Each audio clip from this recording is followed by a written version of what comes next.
Assalamualaikum warahmatullahi wabarakatuh. Perkenalkan, nama saya Khairuddin Zahrom dengan NPM 212151041 kelas 2021 B Pendidikan Matematika Universitas Siliwangi. Di sini saya akan menampilkan sebuah media pembelajaran matematika menggunakan aplikasi PowerPoint. Materi yang saya ambil yaitu kesebangunan dan kekongruenan pada bangun datar.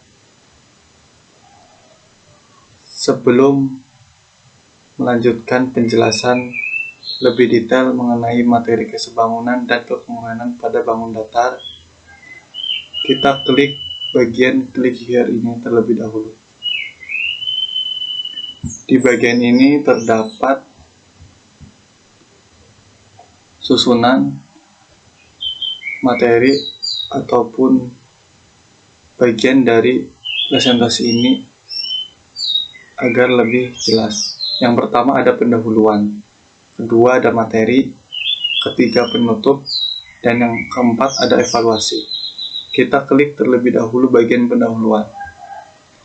Di bagian pendahuluan ini terdapat kompetensi inti, kompetensi dasar, indikator pencapaian kompetensi, dan peta konsep. Kita klik bagian kompetensi inti. Di dalam kompetensi inti terdapat isi yang pertama, menghargai dan menghayati ajaran agama yang dianutnya. Yang kedua, menghargai dan menghayati perilaku jujur, disiplin, tanggung jawab, peduli, toleransi, gotong royong, santun, percaya diri dalam berinteraksi secara efektif dengan lingkungan sosial alam dalam jangkauan pergaulan dan keberadaannya. Yang ketiga, memahami dan menerapkan pengetahuan faktual, konseptual, dan prosedural berdasarkan rasa ingin tahunya tentang ilmu pengetahuan, teknologi, seni, budaya terkait fenomena dan kejadian tampak mata. Yang keempat, mengolah, menyaji, dan menalar dalam ranah konkret menggunakan mengurai, merangkai, memodifikasi, dan membuat, dan ranah abstrak menulis, membaca, menghitung, menggambar, dan mengarang sesuai dengan yang dipelajari di sekolah dan sumber lain yang sama dalam sudut pandang atau teori. Selanjutnya kita ke bagian kompetensi dasar. Kita klik next. Di bagian kompetensi dasar berisi 1. Menjelaskan dan menentukan kesebangunan dan kekongruenan antar bangun datar. Kedua, menyelesaikan masalah yang berkaitan dengan kesebangunan dan kekongruenan antar bangun datar. Selanjutnya kita klik bagian indikator pencapaian kompetensi. Bisa melalui kotak ini atau kita klik next. Kita coba menggunakan klik kotak ini. Nah, di dalam indikator pencapaian kompetensi terdapat isi yang pertama, mengidentifikasi dua benda atau bangun kongruen atau tidak. Yang kedua, menjelaskan syarat-syarat dua bangun segi banyak yang kongruen. Yang ketiga, menguji dan membuktikan dua segitiga kongruen atau tidak. Yang keempat, mengidentifikasi dua benda sebangun atau tidak. Yang kelima, menjelaskan syarat-syarat atau sifat dua bangun segi banyak yang sebangun. Selanjutnya, kita klik bagian peta konsep. Di dalam peta konsep terdapat beberapa materi yang akan kita bahas mengenai kesebangunan dan kekongruenan. Yang pertama ada definisi, yang kedua adalah ciri-ciri, yang ketiga perbedaan, yang keempat contoh bangun. Kita klik home, kembali ke menu awal. Nah, setelah kita melihat isi dari pendahuluan, sekarang kita melihat isi dari kolom materi. Nah, di bagian materi kesebangunan dan kekongruenan pada bangun datar, kita akan membahas yang pertama ada definisi, kedua ciri-ciri, ketiga perbedaan, keempat contoh gambar, dan kelima contoh soal. Kita klik bagian definisi. Ternyata di bagian definisi ini terdapat pengertian dari kesebangunan dan kekongruenan.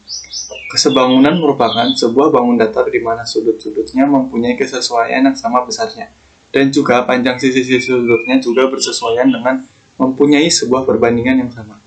Dengan kata lain, kesebangunan merupakan dua buah bangun yang memiliki sudut serta panjang sisi yang sama. Kesebangunan pada umumnya dilambangkan dengan menggunakan simbol notasi yang bisa saudara lihat pada PowerPoint ini. Selanjutnya kekongruenan. Merupakan dua buah bangun datar yang dimana kedua bangunnya sama-sama memiliki bentuk dan juga ukuran yang sama. Kekongruenan ini bisa dilambangkan dengan pemakaian simbol pada gambar yang ada di PPT ini. Selanjutnya kita klik next. Ternyata di bagian next terdapat ciri-ciri dari kesebangunan dan kekongruenan. Kita bahas terlebih dahulu kesebangunan. Ciri-ciri bangun datar yang sebangun antara lain yang pertama, sudut-sudut yang seletak biasanya besarnya sama. Yang kedua, sisi-sisi yang seletak memiliki perbandingan panjang yang sama. Kemudian ciri-ciri dari kekongruenan antara lain, sudut-sudut yang bersesuaian sama besar. Sisi-sisi yang bersesuaian juga sama panjang. Nah, kita selanjutnya klik next. Nah, di bagian selanjutnya terdapat perbedaan. Hal mendasar yang membedakan kongruen dan sebangun yaitu bangun dikatakan kongruen jika sisi-sisi yang bersesuaian harus sama panjang. Sementara jika bangun dikatakan sebangun apabila perbandingan sisi-sisi yang bersesuaian harus sama besar. Sehingga dapat kita simpulkan bahwa seluruh bangun yang kongruen sudah pasti sebangun. Namun jika sebangun belum tentu kongruen. Selanjutnya, nah, contoh gambar. Bisa saudara lihat atau kita bisa sama-sama melihat bentuk dari bangun datar yang sebangun. Nah, ada persegi panjang.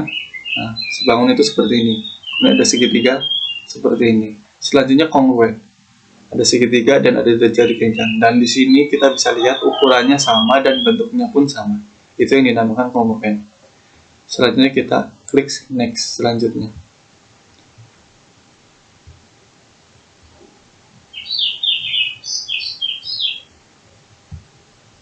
Nah, di bagian ini terdapat contoh soal. Diketahui segitiga ABC sebangun dengan segitiga PQR. Panjang PR adalah, nah, ada dua segitiga yang sebangun. Diketahui AB-nya yang segitiga pertama, segitiga ABC itu AB-nya 3 cm dan BC-nya 4 cm. Sedangkan segitiga yang PQR diketahui hanya PQ yaitu 4,5 cm. Nah, kita sama-sama membahasnya. Kita cari terlebih dahulu dari AC. AC sama dengan akar dari AB kuadrat ditambah BC kuadrat. AC sama dengan akar dari 3 pangkat 2 ditambah 4 pangkat 2. AC sama dengan akar dari 25 sama dengan 5 cm. Karena segitiga ABC dan segitiga PQR sebangun, maka sisi-sisi yang bersesuaian itu sebanding. Jadi, kita peroleh AB per PQ sama dengan AC per PR. 3 cm per 4,5 cm sama dengan 5 cm per PR. PR sama dengan 4,5 cm kali 5 cm per 3 cm sama dengan 7,5 cm.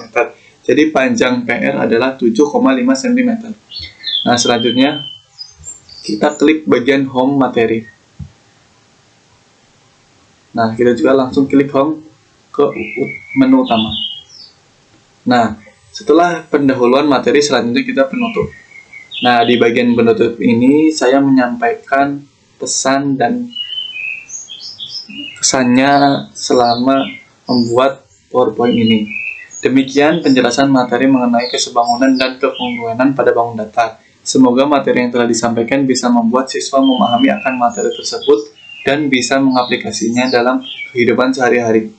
Selain itu, di halaman selanjutnya terdapat soal-soal latihan untuk mengevaluasi seberapa besar pemahaman siswa dalam belajar materi kesebangunan dan kekongruenan pada bangun datar. Selanjutnya kita klik home untuk kembali ke menu utama. Nah, sudah penutup. Nah, terakhir yaitu ada evaluasi. Kita klik bagian evaluasi. Nah, sebelum memulai, alangkah baiknya berdoa terlebih dahulu, persiapkan dengan maksimal. Semoga hasilnya bisa memuaskan dan bisa menambah ilmu. Nah, kita klik next. Nah, sudah ada soal nomor 1. Jadi nanti silakan diklik. Nanti kalau jawaban benar berarti akan tertera animasi benar dan jawaban salah akan tertera animasi salah. Pasangan bangun datar berikut yang pasti sebangun adalah, nah, saya akan menjawab yang C, semisalnya. Wah, ternyata salah atau kurang tepat. Kita klik yang D. Wah, ternyata jawabannya yang D. ada animasi, betul. Nah, menyatakan bahwa jawaban ini benar. Nah, ini selanjutnya soal nomor 2. Jika dua buah trapesium pada gambar di bawah sebangun, maka nilai X adalah, nah kita hitung terlebih dahulu, kemudian kita memilih jawabannya, kira-kira mana yang tepat. Nah, kita jawab yang B. Alhamdulillah, ternyata jawabannya yang B, 8,75 cm. Selanjutnya kita klik next untuk ke soal berikutnya. Nah, yang ketiga ada panjang bayangan pohon oleh sinar matahari adalah 15 meter. Pada tempat dan saat yang sama, tiang bendera sepanjang 3 meter memiliki panjang bayangan 6 meter. Tinggi pohon tersebut adalah, nah, kita hitung terlebih dahulu. Nah, jawabannya misalkan kita C. Wah, ternyata jawabannya masih kurang tepat. Kita jawab yang A. Yang A pun masih kurang tepat. Kita jawab yang B. Nah, ternyata jawaban yang benar adalah yang B, 7,5 meter. Kita klik next untuk soal berikutnya. Perhatikan gambar di bawah ini. Segitiga ABC siku-siku di B. Jika AD sama dengan 3 cm, DB sama dengan 2 cm, dan BC sama dengan 4 cm, maka panjang D adalah, nah, kita hitung terlebih dahulu, kemudian kita memilih jawaban mana yang sekiranya tepat. Kita memilih yang C, kurang tepat. Yang B, kurang tepat juga. Yang A, oh, ternyata jawaban yang benar adalah yang A, 2,4 cm. Klik next untuk soal berikutnya. Perhatikan gambar di bawah ini. Segitiga ACB siku-siku di titik C. Jika panjang AD sama dengan 32 cm dan DB sama dengan 8 cm, maka panjang CD adalah, nah, kita klik yang C setelah dihitung. Wah, ternyata benar jawabannya yang C. Klik next untuk soal berikutnya. Pada masing-masing sisi lahan berukuran akan dibuat jalan seperti gambar di bawah.